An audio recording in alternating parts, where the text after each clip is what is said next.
All right, so in this video, we are going to see Congressman Byron Donalds defend President Trump, and he actually called BS's on the entire media narrative in a brutal takedown. I mean, he exposes how clout-chasing Democrats are using stupid videos to undermine the commander-in-chief, and he refuses to let the media cover it up. Let's watch the full clip, and then I'll give you my thoughts at the end. That's BS. That's a bunch of BS you just heard right there. Do you have a second? Go ahead. Congressman, do you have any thoughts on the Department of Interior's proposal to expand oil lease in the Gulf? Yeah, actually, we're starting to have conversations with the administration about this. My view is we're going to continue to do everything we can to protect the coastline of Florida. This is something where the people of our state, frankly, just don't want oil drilling off of Florida's coast, and so we're going to work with the administration to make sure we continue to protect Florida. Are you comfortable with President Trump's comments about Democratic lawmakers saying that they have engaged in seditious behavior? Stop. They have engaged in seditious behavior. That mess you just heard over there about not being intimidated, no, the intimidation came from them when they launched their stupid video that nobody asked for, that nobody was talking about, to try to get clicks and likes. That's actually a bigger problem that's going on in this building behind me. Everybody wants to be a star now. Everybody wants to be on social media. Everybody wants to be on Fox. Everybody wants to be on CNN or MSNBC, and that's the stunt that they pulled. The president is correct to call it out for what it is, because for them, and I honor their service to the nation before they came to Capitol Hill, but for them to now go out and tell our troops and the members of our intelligence community that it's okay to disobey orders, that's obscene. They would never tolerate anything like that when Joe Biden was president, when Barack Obama was president, when Bill Clinton was president. They would have never tolerated anything like that. So now they're going to feign outrage because Donald Trump responded to their words that do yield to insurrection? Please. But the president has been... Stop. No. And this is where I'm going to push back. Because what they are doing is trying to throw literally a grenade into the room. It goes off. And then they're going to claim outrage? They have no moral standing to claim outrage because they decided that they were going to be cute and put out a TikTok video trying to get likes, trying to demonstrate that they're tough enough to stand up to President Trump when Donald Trump is the commander-in-chief, not Mr. Crow, not Senator Slotkin. They are not the commander-in-chief. And like I said before, they would not tolerate any Republican launching any video like that when Barack Obama was president of the United States. You know it's true. I know it's true. Everybody knows it's true. But now they want to feign outrage and have everybody come and ask them how they feel. Man, stop. We're tired of the games and the charade. The American people are looking for real answers on energy, on immigration, on affordability, but they want to be cute. So yeah, I'm not going to give them any standing about, well, how do they feel? That's BS. They knew what they were doing. They created a political stunt to get a response. And they didn't like the response. In terms of what the president said, are you comfortable? The administration proposing oil and gas leasing off California and Florida? Look, I think when it comes to Florida, we've been clear in our state. We do not want drilling off of our coastline. And so we're going to work with the administration to still protect Florida's coastline. So, Sure. Are you comfortable with what the president said, suggesting that members of Congress should be put to death? No, but the president also said that they should have to actually stand by. You have to investigate those words. What they're calling for is sedition. Sedition. Sedition. Let me ask you a question. What are the penalties of sedition in the United States of America? What are they? The president's not calling for it, but they're the ones that started this foolishness. And I will grant you, this is a foolish political stunt created by people who are trying to get their name ID up, who are trying to demonstrate that somehow they're the standard bearers for our constitutional republic when their own words are in violation of our constitutional republic. You cannot have elected members. I don't care about your politics. This is not even a political deal anymore. You cannot have elected members tell our military men and women, tell the members of our intelligence community that you don't have to follow orders from the commander-in-chief.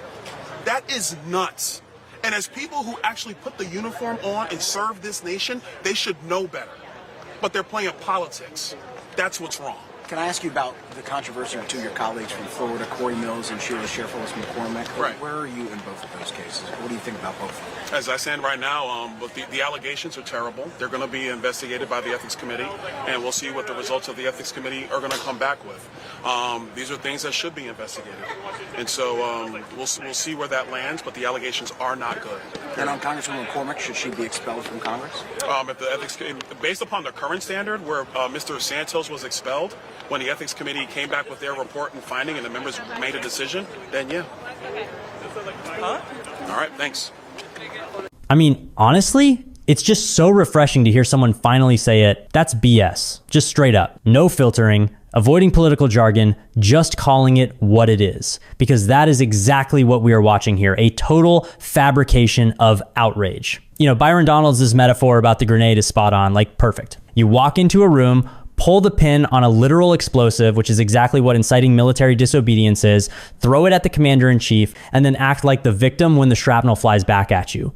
It's absurd. It's the definition of gaslighting, and I'm glad someone finally had the guts to stop playing the game. And let's get real about the sedition part, because the media is clutching their pearls so hard they're going to turn into diamonds. But look, words have meanings, right? You have sitting members of Congress going on TikTok, of all places, telling 19-year-old soldiers they can ignore the president.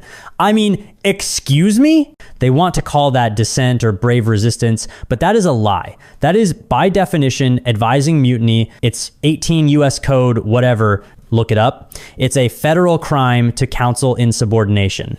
So when Donald says sedition, he is speaking with absolute legal accuracy. But the left pretends using the correct legal term is the scandal, while completely ignoring the actual attempt to break the military chain of command. The hypocrisy. I mean, it's just mind-numbing at this point. Donald's brought up the Obama standard, and it's the only argument you really need. Just imagine. Close your eyes and imagine if a Republican in 2012 put out a video telling the Marines to ignore Barack Obama. CNN would have had a countdown clock to their arrest. There would be special reports on the end of democracy. It would be wall-to-wall treason coverage. But because it's Democrats doing it to Trump, it's framed as, oh, look at these heroes standing up to the bad orange man. It's a joke, a sick joke. And did you catch the reporter? Just desperate. Are you comfortable with the president's comments? I mean, give me a break. The reporter ignores the military to focus entirely on the soundbite. They are trying so hard to make Donald say, oh, Trump went too far, so they can run that headline. But he refused. He just flat out refused to step into the trap. Instead, he turned it right back on him. No, the intimidation came from them. That is how you handle the media. You reject their premise outright. You force them to look at the actual arsonists.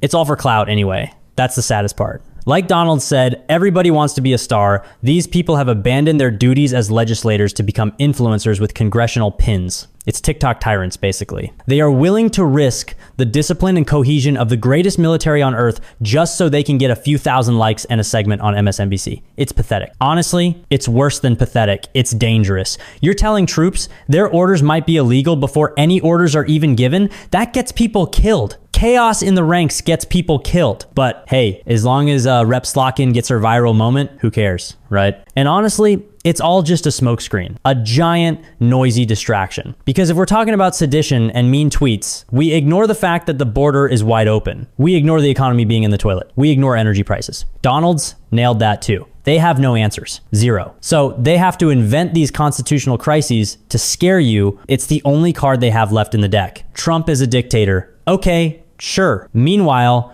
you guys are the ones trying to tell the army to go rogue. The contrast at the end. I mean, did you catch that? Donalds gets asked about his own party's ethics issues and he's like, yeah, the allegations are terrible. Investigate them. Boom. Done. Accountability. Compare that to the Democrats. When their members literally flirt with treasonous rhetoric, do they investigate? Do they condemn it? No. They circle the wagons and scream about Trump. It tells you everything you need to know about who actually respects the institutions and who just uses them as a shield. Look, the American people aren't stupid. I think that's what the left forgets. We can see what's happening. We see the grenade being thrown. We see the fake tears afterwards. And quite frankly, we're tired of it. We're tired of the charade. Donalds is right. The game is up. You can't gaslight an entire country forever. Eventually, people start noticing the arsonist holding the match. And no amount of media spin is going to cover that up. Let me know your thoughts in the comments. While you're down there, hit the like button and subscribe. I appreciate you guys, and I'll see you in the next one.